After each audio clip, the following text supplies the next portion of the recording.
नमस्कार, आप सत्य हिंदी पर देख रहे हैं 8 बजे की बड़ी खबरें और मैं हूं आपके साथ निकिता।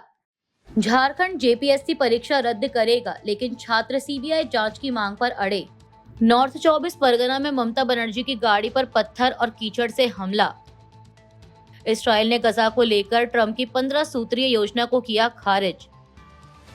ईरान के राष्ट्रपति मसूद पेजेश्कियान ने सुप्रीम लीडर मुश्तबा खामेनेई से की मुलाकात।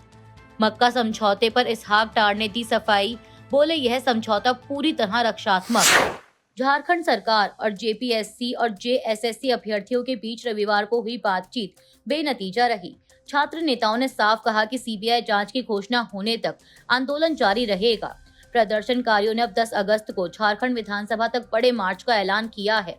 सरकार ने 14वीं जेपीएससी परीक्षा रद्द करने, कथित अनियमितताओं की जांच के आदेश देने और भर्ती प्रक्रिया में सुधार लाने जैसे फैसले लिए थे, लेकिन छात्रों के लिए इतना काफी नहीं था। सरकार का दावा है कि उसने छात्रों की करीब 98% मांगे मान ली हैं, लेकिन छात्र सीजीएल और अन्य जेएसएससी परीक्षाओं में कथित गड़बड़ियों की सीबीआई जांच चाहते हैं। सरकार ने सीजीएल परीक्षा रद्द करने से इनकार किया है। इसकी बजाय रिटायर्ड जज की निगरानी में जांच का प्रस्ताव दिया गया। छात्रों ने इसे खारिज कर दिया।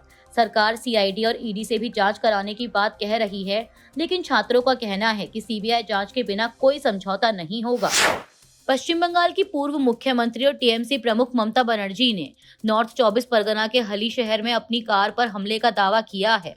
ममता के मुताबिक वह मृत टीएमसी कार्यकर्ता बिरजू केओट के परिवार से मिलने जा रही थी, तभी प्रदर्शनकारियों ने उनकी गाड़ी पर पत्थर, जूते और कीचड़ फेंका। एएनआई समाचार एजेंसी के अनुसार उन्होंने पत्रकारों से कहा कि गाड़ी पर हमला इतना जबरदस्त था कि अगर खिड़कियां खुली होती तो मेरा सिर फट जाता, हम सबकी जान जा सकती थी। ममता ने दावा किया कि घटना पुलिस की मौजूदगी में हुई और सुरक्षा के इंतजाम नहीं किए गए थे। उन्होंने इसे साजिश बताते हुए कानूनी कार्रवाई की चेतावनी दी।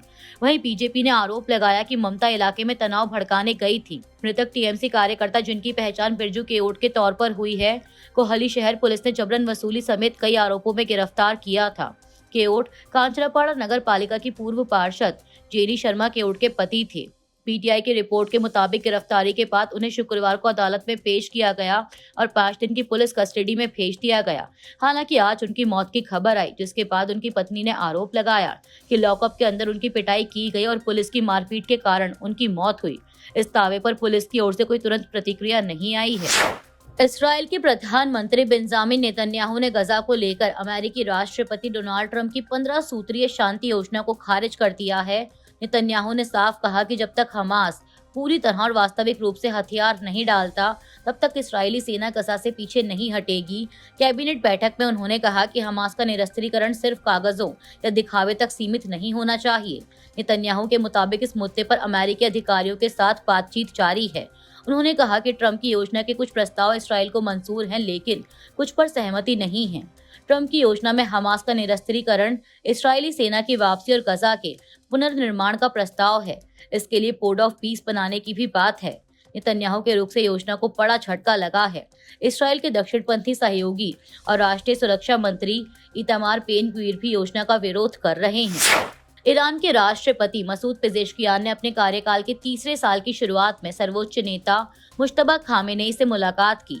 ईरान के सर्वोच्च नेता की वेबसाइट ने इस बैठक की जानकारी दी है। सरकारी रिपोर्ट के मुताबिक बैठक में देश की मौजूदा समस्याओं और लोगों की रोजमर्रा की जरूरतों पर चर्चा हुई। युद्ध की स्थिति और आने वाली चुनौतियों पर भी बातचीत हुई। इसके अलावा सैन्य क्षेत्र में बदलाव, वित्तीय और विदेशी मुद्रा संसाधन जुटाने, सरकारी खर्च के प्रबंधन और ऊर्जा से जुड़े मुद्दों पर चर्चा हुई। दूसरे देशों के साथ आर्थिक संबंध भी बैठक का अहम मुद्दा रहे। मुश्तबा खामेनेई को ईरान का तीसरा सर्वोच्च नेता चुने जाने के बाद से वह सार्वजनिक रूप से नजर नहीं आए हैं। उनकी नई तस्वीर या आवाज भी सामने नहीं आई है। पाकिस्तान के उप प्रधानमंत्री और विदेश मंत्री इसहाक डार ने मक्का संयुक्त रक्षा समझौते को लेकर उठ रहे सवालों पर सफाई दी है। उन्होंने कहा कि पाकिस्तान, सऊदी अरब और तुर्की के बीच हुआ यह समझौता किसी देश के खिलाफ नहीं है। इसका मकसद क्षेत्र में शांति, स्थिरता और सुरक्षा को मजबूत करना है। डार के मुताबिक 7 अगस्त 2026 को मक्का मुकर्रमा में तीनों देशों ने इस समझौते पर हस्ताक्षर किए। समझौते के तहत किसी एक देश पर बाहरी सशस्त्र हमला होने पर इसे तीनों देशों पर हमला माना जाएगा।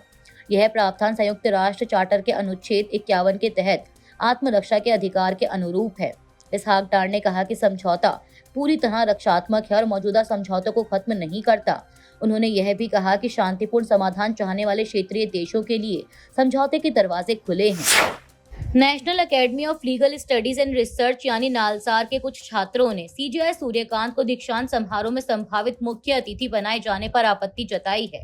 छात्रों ने कुलपति और विश्वविद्यालय प्रशासन को पत्र भेजकर इस फैसले पर दोबारा विचार करने की मांग की है।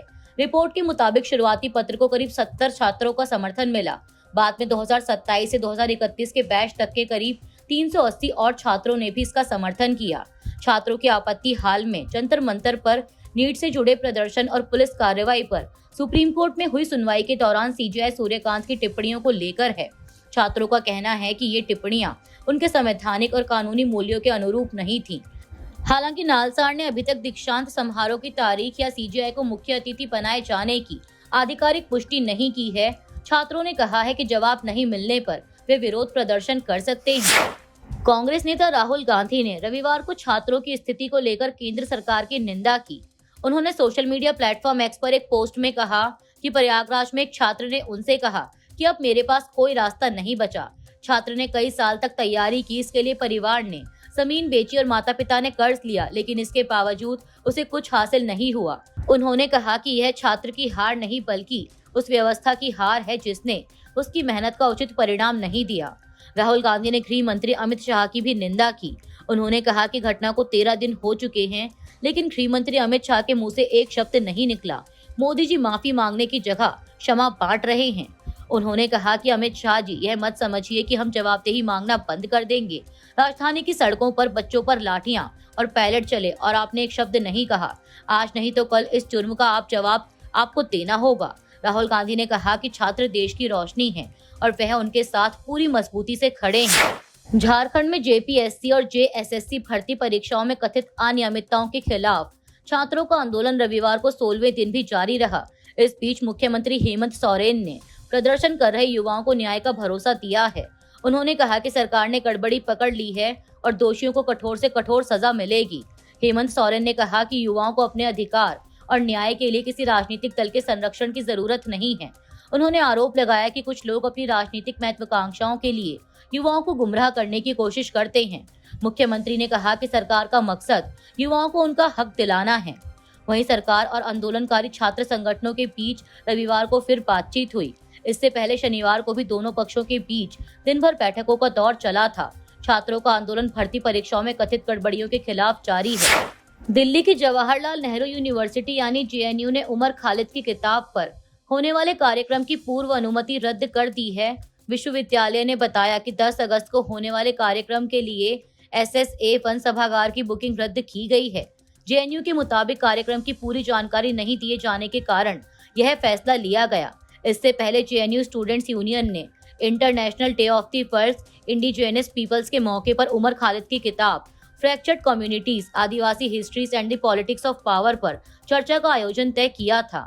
कार्यक्रम में प्रोफेसर प्रभु महापात्र, उमा चक्रवर्ती, शुद्धव्रत सेन गुप्ता और हर्ष मंदर समेत कई वक्ताओं के शामिल होने की बात थी। गौरतलब है कि उमर खालिद सितंबर 2020 से जेल में हैं। उन पर फरवरी 2020 में उत्तर पूर्वी दिल्ली हिंसा भड़काने के आरोप हैं और उनके खिलाफ 2 FIR दर्ज है। केंद्र सरकार के foreign contribution regulation amendment bill 2026 यानी FCRA को लेकर विपक्ष विरोध की तैयारी में है। बिल इस हफ्ते संसद में पेश होने की उम्मीद है। कांग्रेस अध्यक्ष मल्लिकार्जुन खड़गे ने कहा कि विपक्ष सोमवार को सभी दलों के फ्लोर लीडर्स की बैठक के बाद रणनीति तय करेगा। सुप्रिया सुले ने बिल वापस लेने या इसे जेपीसी के पास भेजने की मांग की। प्रस्तावित कानून में FCRA रजिस्ट्रेशन रद्द, सरेंडर या खत्म होने पर विदेशी फंड और उससे बने संपत्तियों का नियंत्रण एक डेजिग्नेटेड अथॉरिटी को देने का प्रावधान है। विपक्ष को आशंका है कि इससे NGOs और सामाजिक संगठनों पर सरकारी नियंत्रण बढ़ेगा। कांग्रेस ने 10, 11 और 12 अगस्त को सांसदों की मौजूदगी सुनिश्चित करने के लिए व्हिप भी जारी किया है। केसी वेणुगोपाल ने बिल को असंवैधानिक बताया। वहीं डेरेक ओब्रायन, MK स्टालिन और केरल के कैथोलिक चर्च ने भी इसके प्रावधानों पर चिंता जताई है। कर्नाटक के मुख्यमंत्री DK शिवकुमार रविवार को कांग्रेस नेतृत्व से मुलाकात के लिए दिल्ली जा रहे हैं। बैठक में 19 नए मंत्रियों को विभाग देने और कैबिनेट में एक महिला को शामिल करने पर चर्चा हो सकती है। शिव कुमार ने साफ कहा है कि उनकी कैबिनेट में महिला को जरूर जगह मिलेगी। 3 अगस्त के कैबिनेट विस्तार में 19 मंत्रियों ने शपथ ली थी, लेकिन इनमें कोई महिला नहीं थी। इसके बाद बीजेपी ने कांग्रेस पर सवाल उठाए। केंद्रीय मंत्री किरेन रिजिजू ने राहुल गांधी के महिला आरक्षण वाले बयान के बाद कर्नाटक कैबिनेट का मुद्दा उठाया था।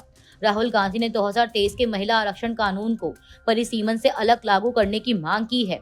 संभावित महिला मंत्रियों में लक्ष्मी हेब्बालकर, गायत्री शांति गौड़ा, रूपकला शशिधर और कनीश फातिमा के नाम चर्चा में हैं। अंतिम फैसला क्षेत्र, जातीय समीकरण और पार्टी के अंदरूनी संतुलन पर भी निर्भर करेगा। कर्नाटक विधानसभा का मॉनसून सत्र 13 अगस्त से शुरू हो रहा है। फिलहाल के लिए इस न्यूज बुलेटिन में इतना ही। बाकी देश दुनिया की बड़ी खबरों के लिए जुड़े रहिए सत्य हिंदी के साथ। नमस्कार।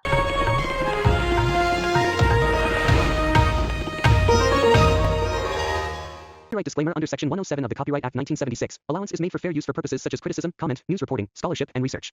Fair use is a use permitted by copyright statute that might otherwise be infringing.